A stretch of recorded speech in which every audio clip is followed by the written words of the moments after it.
First thing, obviously this is the main power cord. That one supplies power to your converter here, which is also a charger for the battery, and it provides the 12 volts to this light, and the pump. Behind here is a always on USB and cigarette lighter. I would use that one over anything if you're trying to power. There's a switch here that does this light. The other switch does this light. The pump is self-priming, but there is a switch here that you have to turn on. Okay. Once in a working system, it should turn off when you close it. Still turn it off or it's going to drain the battery before you stow it for a while. Every time before you run it or after you move, I would definitely check water connections to make sure you're not dripping anything underneath the sink or here. Just after it moves is one of those things. Inside the breaker box, there's three 15 amp breakers. The one on the left is the incoming. The one on the right controls for this outlet and this outlet. The middle one does nothing and it's just sitting there. Okay. Okay. So if it pops or something, obviously the left one, you got something wrong with it coming in. At the right one, there's probably something too much power or shorting out inside the walls. On your inverter, this is a really useless white box. I would never put it there because realistically all you do is turn this switch on and it does the same thing. When you have that plugged in, you do have the ability to plug the black cable. You can get closer if it helps. So if you plug the black cable in, turn it off first. Plug that in. When you turn this on, now you'll be able to have a inverter, fan, 110 through these outlets with that plugged in there. Okay. I would really very much don't run it unless you absolutely have to, because it's going to kill the battery pretty quick. Once it gets below a certain voltage, it's going to start beeping at you and just shut off. So if that happens, either get some solar panels or something like that to help it out. Turn it off.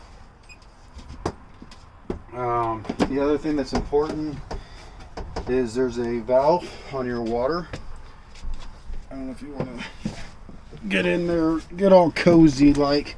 So this valve right here, when it's in line with the hose, it means that the water is going to flow through.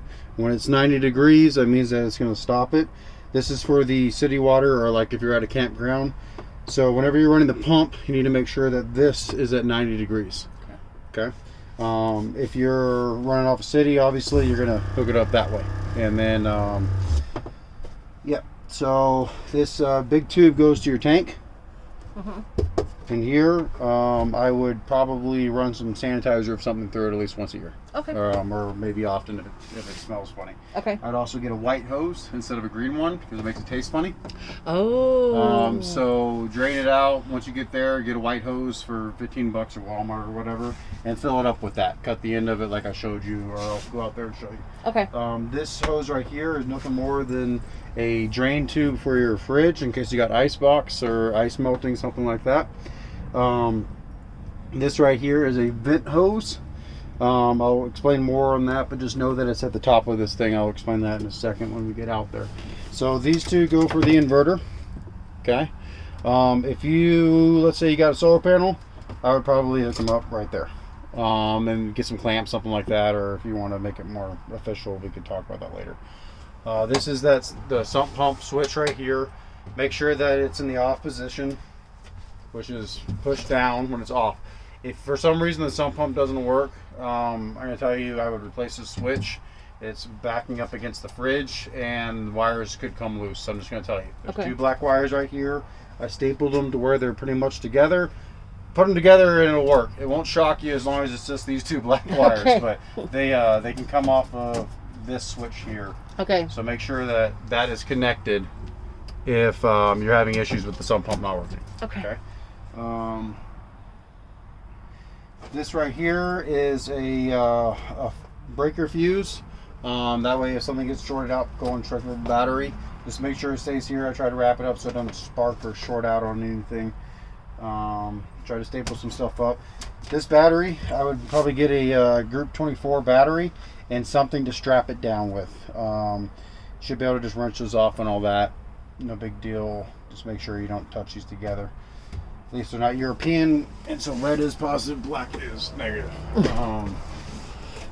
Outside. Is that your refrigerator up there on the wall? Yeah, it's like a cooler, like an icebox. So, off, yeah, simple so.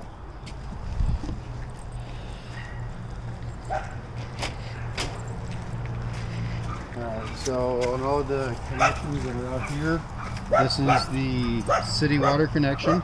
Like I said, I would still get a white hose for this part.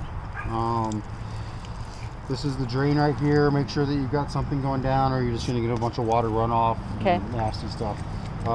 This is the fill tube, I guess. I don't know what the heck you want to call it, but this is what I'm saying. So there's the big hole and there's a vent plug on top. You want to make sure that you're not trying to fill both at the same time or it's going to take forever.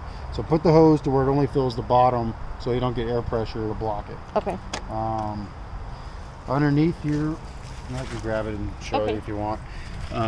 Make sure if you're not going to use it, it's going to get cold. This white cap, you need to disconnect and let it drain all the way out.